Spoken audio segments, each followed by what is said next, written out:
ये real story है। UP के बांदा जिले में एक छोटा सा गांव पड़ता है जिसका नाम है जमुआरा। यहाँ पर एक छोटा सा परिवार रहता है और उस परिवार के साथ एक ऐसी दर्दनाक घटना होती है जिसे सुनकर आपका मन भी दहल जाएगा।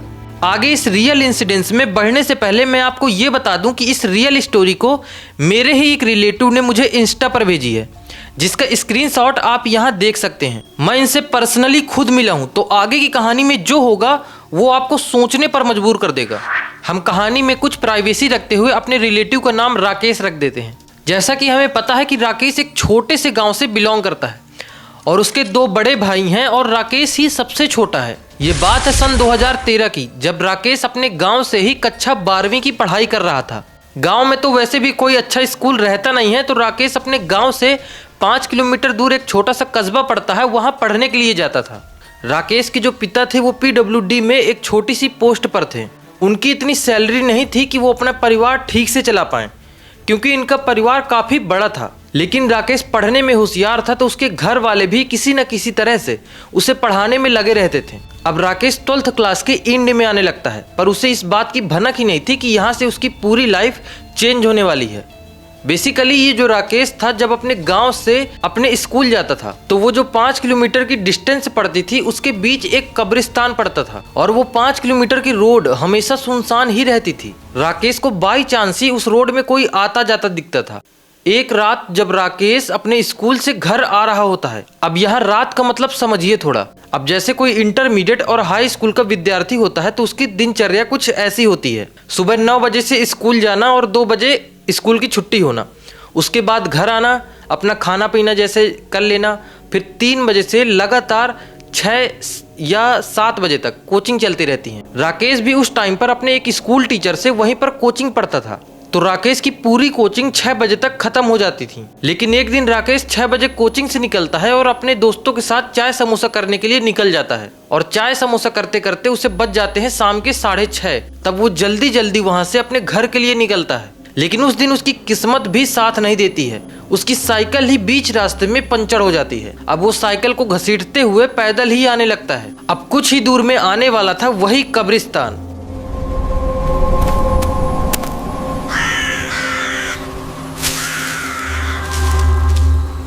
वो हर बार की तरह आता जाता रहता था, तो उसे अंदर से कोई डर नहीं था। लेकिन आज जो उसे देखना था वो उसने कभी सोचा भी नहीं था। अब राकेश और उस कब्रिस्तान की दूरी लगभग 500 मीटर ही बची थी। उसी 500 मीटर दूर राकेश को एक आदमी दिखाई देता है। वो आदमी कब्रिस्तान साइड मुंह किए सिर्फ एक ही पोजीशन पर बैठा था। राकेश अभी भी कुछ नहीं सोचता है और आगे बढ़ने लगता है। अब मैं आपको ये बता दूं कि गाँव में जितने भी बड़े बुजुर्ग रहते हैं और छोटे बच्चे जो मैच्योर रहते हैं, थोड़ा समझते हैं, तो वो एक दूसरे से राम राम कहते हैं और जवाब में भी एक दूसरे को राम राम ही कहना पड़ता है।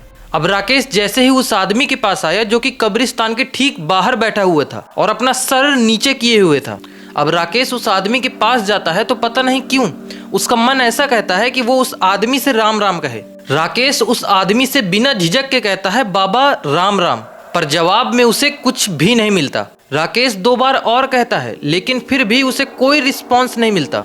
अब राकेश उस आदमी से गाली गलौज करके बात करने लगा कि मैं उतनी देर से तुमसे राम राम कर रहा हूं और तुम हो कि कोई जवाब नहीं दे रहे हो। बेसिकली ये बात वहां के लोकल लैंग्वेज में हो रही थी। अब उस आदमी को गुस्सा आता है और वो धीरे से पलटता है। राकेश उसे देखता है तो उसकी आंखें फटी की फटी रह जाती हैं। उसने आज तक ऐसा आदमी देखा ही नहीं था। उसकी एक आंख जैसे थी ही नहीं और दांत नॉर्मल साइज से काफी ज्यादा बड़े। राकेश उस आदमी को देखकर इतना ज्यादा डर जाता है कि उसे आई गई कुछ भी नहीं सूझती और वो अपनी पंचर साइकिल को लेकर भागना शुरू कर देता है। वो आदमी राकेश का कुछ दूर पीछा करता है और अचानक थोड़ी ही दूर में गायब हो जाता है। राकेश जैसे तैसे अपने घर आता है और ये सारी घटना अपने पिता को बताता है। उसके पिता को तो पहले से पता था कि वहाँ कुछ एंटिटी वगैरह का चक्कर है, क्योंकि गांव के कई लोगों के साथ वहाँ कुछ न कुछ होता रहता था। राकेश को अगले दिन ही इन सब से बुखार वगैरह आ जाती है, फिर वो धीरे धीरे नॉर्मल हो जाता है। अब राकेश की तो कक्षा 12वीं की पढ़ाई थी, तो इसके पिता ने सोचा कि इसका पूरा साल बर्बाद ना हो, इसके लिए मैं इसे स्कूल लेकर भी जाऊंगा और इसे स्कूल से वापस भी लेकर आऊंगा। राकेश के साथ ये जो पीछे घटना हो चुकी थी, अब वो आगे की कहानी से रिलेट होगी। राकेश कक्षा 12वीं को अच्छे नंबरों से पास करता है। तब उसके माता पिता ये सोचते हैं कि इसे पढ़ने के लिए कहीं बाहर भेजा जाए, क्योंकि राकेश तो पढ़ने में था ही होशियार, तो उसके माता पिता को उस पर बहुत ज्यादा भरोसा था। तो सब लोग ये तय करते हैं कि राकेश को अब उसकी आगे की पढ़ाई के लिए लखनऊ भेजा जाएगा, जो कि रियल टाइम पर उत्तर प्रदेश की कैपिटल है। राकेश अब लखनऊ शिफ्ट होता है। जैसे कि इनके परिवार में गरीबी थी, तो राकेश को भी लगता था कि मैं अपने कॉलेज वगैरह की फीस खुद से ही अरेंजमेंट करूं। तो ये काम की तलाश करने लगता है और बहुत जल्दी से काम भी मिल जाता है आधार कार्ड बनाने का। उस टाइम पर अगर आपको याद हो तो आधार कार्ड बनाने के लिए कैंप लगा करते थे। उस टाइम पर जब आधार कार्ड बनते थे तो डाटा एंट्री के लिए रात को भी ड्यूटी लगी रहती थी, और राकेश की ड्यूटी ज्यादातर रात को ही पड़ती थी। उसके साथ कैंप में 2 लोग और काम करते हैं, जो कि धीरे धीरे राकेश के दोस्त बन जाते हैं। राकेश रोज रात 9 बजे अपने रूम से निकलता और सीधे आधार कैंप में काम करने के लिए चला जाता। तो तीनों लोग, राकेश और उसके दोनों दोस्त, बढ़िया से सुबह 4 बजे तक काम करते हैं और फिर अपने अपने घर चले जाते हैं। अब ये जो रात के 9 बजे से सुबह 4 बजे के बीच का टाइम था, तब ये तीनों दोस्त चाय पीने के लिए निकल जाया करते थे, क्योंकि रात में काम करते करते नींद वगैरह सताने लगती थी। तो ये तीनों दोस्त माइंड फ्रेश करने के लिए डेली चाय पीने के लिए निकलते थे। वैसे भी रात के टाइम पर सब दुकानें बंद ही हो जाती हैं, लेकिन एक जगह ऐसी होती है जहां 24 घंटे चाय मिलती रहती है, वो है स्टेशन। तो इनका जो कैंप था वो स्टेशन से ज्यादा दूर नहीं था। राकेश और उसके वो दोस्त जब भी चाय पीने के लिए स्टेशन निकलते थे, तब वहां बीच में एक गली पड़ती थी। उस गली में इतना अंधेरा रहता था कि शायद ही कुछ दिखाई दे पाए। राकेश और उसके वो दोस्त जब भी उस गली से निकलते थे तो राकेश को हमेशा एक आवाज आती थी, राकेश राकेश। बस 2 बार ये आवाज आया करती थी। तो राकेश अपने दोस्तों से पूछता है कि क्या तुमने मुझे बुलाया है क्या? तो उसके दोनों दोस्त मना कर देते थे, क्योंकि वो आवाज सिर्फ राकेश को ही सुनाई देती थी। राकेश के जो दोस्त होते हैं वो उसका मजाक बनाने लगते हैं। राकेश को ये लगता था कि यही लोग आवाज लगाते हैं और मुझसे झूठ बोल देते हैं। अब कई दिन ऐसे ही निकल जाते हैं। एक दिन राकेश के दोनों दोस्त किसी वजह से काम पर नहीं आते हैं, तो राकेश को अकेले ही आधार कैंप जाना पड़ता है। राकेश रोज की तरह अपना काम करता रहता है और काम करते करते ही आधी रात में उसे नींद सताने लगती है। तब अपने माइंड को फ्रेश करने के लिए वो रोज की तरह चाय पीने अकेले ही निकल जाता है। राकेश अब धीरे धीरे उस गली के पास पहुंच जाता है। तब राकेश को फिर से वही आवाज आती है, राकेश राकेश। अब तो राकेश के बिल्कुल पसीने छूट जाते हैं, क्योंकि इस बार राकेश के दोस्त उसके साथ थे ही नहीं। तो ये आवाज कहां से आई? अब राकेश इतना ज्यादा डर गया कि पीछे देखने की हिम्मत भी नहीं कर पाया। वो धीरे धीरे आगे बढ़ने लगा। वो जितना आगे बढ़ता उसे लगता कि मैं जितने कदम आगे बढ़ रहा हूं उतने ही कदम कोई पीछे चल रहा है।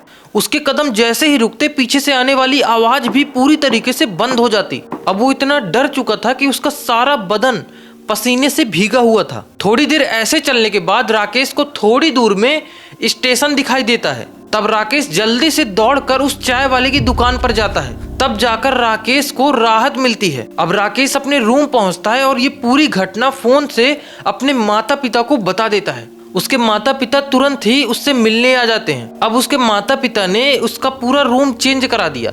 वहां जहां पहले रहता था उससे काफी दूर एक रूम दिला दिया, और साथ में उस आधार कैंप के काम को भी छोड़ने के लिए कह दिया। लेकिन अब अगर आपने ये पूरी स्टोरी यहाँ तक देखी है तो यहीं से रियल स्टोरी शुरू होती है।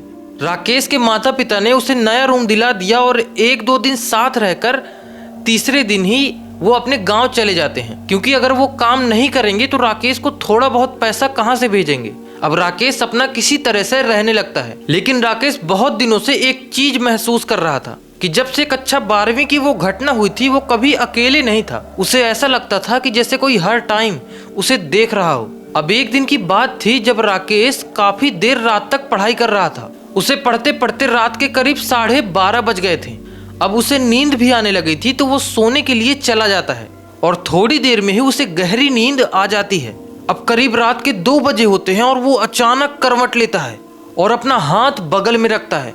तब उसे ऐसा महसूस होता है जैसे उसने किसी के ऊपर हाथ रख दिया और कोई उसके बगल में लेटा हुआ है। उसका माइंड 5 सेकंड के लिए सुन्न पड़ जाता है।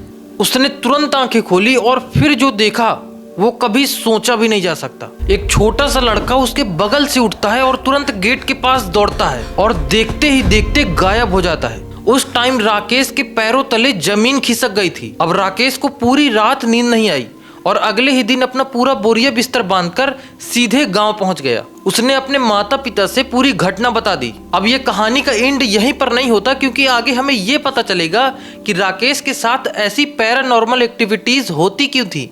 इस कहानी को मैं 2 पार्ट में लेकर आऊंगा और दूसरा पार्ट तब आएगा जब कमेंट में 10 लोग पार्ट 2 लिखेंगे। अगर इस स्टोरी में 50 के व्यूज गए तो मैं उस रियल पर्सन से भी आप सबको मिलाऊंगा। और हाँ, वीडियो बनाने में बहुत ही मेहनत लगती है, तो प्लीज वीडियो को लाइक करके चैनल को सब्सक्राइब कर लेना।